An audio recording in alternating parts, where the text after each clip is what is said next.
இதில் ரொம்ப முக்கியமாக ஜூலை மாதம் பார்த்தீங்கன்னா இந்திய அளவிலே இந்த விபிஜி ராம்ஜி திட்டம் மிக சரிவான நிலையில் இருக்கிறது.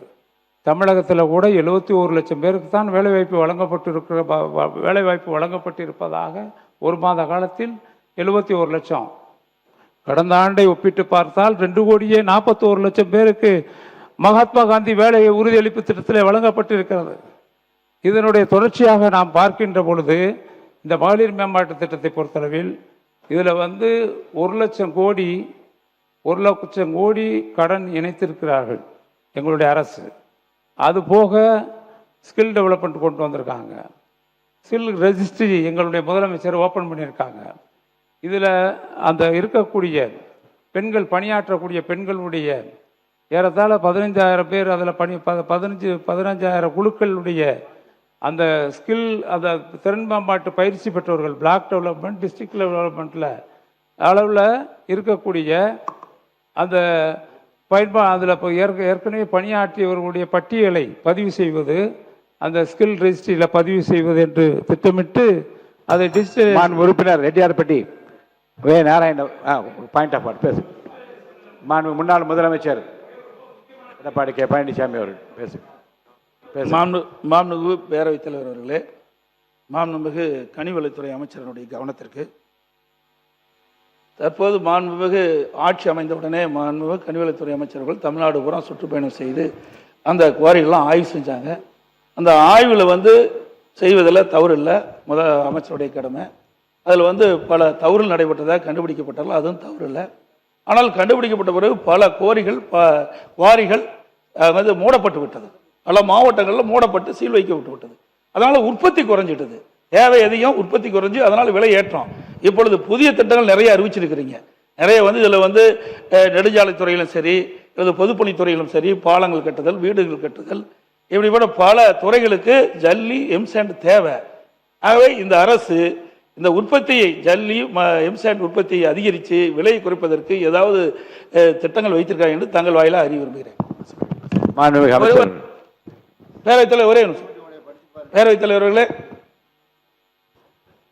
அதோடு மாண்புமிகு மூத்த உறுப்பினர்கள் பேசுகின்ற பொழுது பசுமை வீடுகளை பற்றி குறிப்பிட்டார்கள். 2019 இறுதியில் 2020 வரை ஊரடங்கு நிலை இருந்தது, கொரோனா காலமாக இருந்தது. அப்பொழுது அந்த திட்டம் முழுமையாக நிறைவேற்றப்படவில்லை, அதனால் தடைபட்டது என்பதையும் தங்களுடைய கவனத்துக்கு கொண்டு மாண்புமிகு அமைச்சர்கள். மாண்புமிகு பேரவைத் தலைவர் அவர்களே, மாண்புமிகு தமிழ்நாடு முதலமைச்சர் அவர்களே, அதாவது பெருமளவு கனிம வளம் பக்கத்து ஸ்டேட்ஸுக்கு போய்கிட்டு இருந்த ஒரு தகவல் கிடைச்சிச்சு. இதுவரைக்கும் தமிழக வரலாற்றிலேயே நம்ம மக்களுக்கான தேவையை பூர்த்தி செய்யறதுக்கு இங்கே உள்ள கனிம வளங்களை நம்ம மக்களுக்கு கொடுக்கணும் அப்படிங்கிற ஒரு நோக்கத்தோட அண்டை மாநிலத்துக்கு செல்லும் கனிம வளத்துக்கு தடை போட்ட ஒரே முதலமைச்சர் நம்ம தமிழக முதலமைச்சர். இந்த மாதிரி பல்வேறு முயற்சிகளை எடுத்துக்கிட்டு இருக்கோம். விரிவா மானிய கோரிக்கையில உங்கள்ட்ட சொல்றேன். பேரவைத் தலைவர் உறுப்பினர் ரெட்டியார்பட்டி வே நாராயணன் அவர்கள்.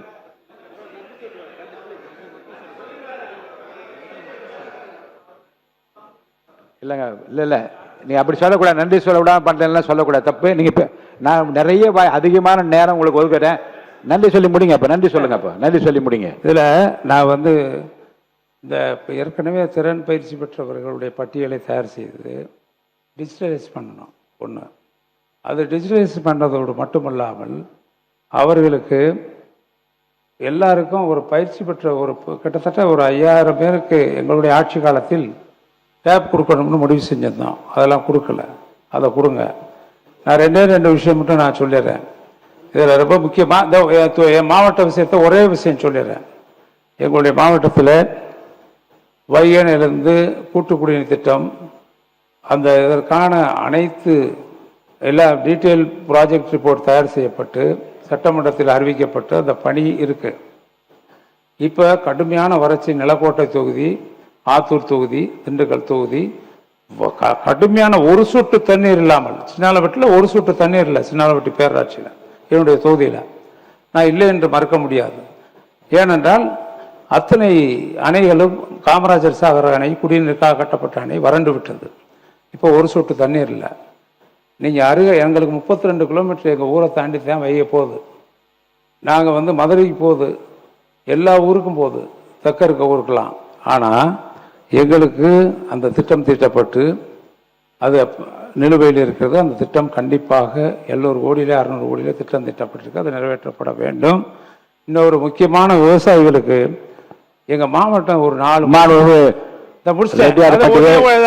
நாராயணன் அவர்கள் நீங்க பேசலாம். தயவுசெய்து மான் உறுப்பினர் நீர்வளத்துறை அமைச்சர் அவர்கள் பேரவைத் தலைவர் அவர்களே, 25-26ல் 29,465 கோடி ஒதுக்கப்பட்டது. இப்போது மாண்புமிகு முதலமைச்சர் அவர்கள் 39,609 கோடி ரூபாய் இந்த திட்டத்திற்கு 100 நாள் வேலைவாய்ப்பு திட்டத்திற்கு ஒதுக்கி இருக்கிறார் என்பதை சந்தோஷத்துடன் தெரிவித்துக் கொள்கிறேன்.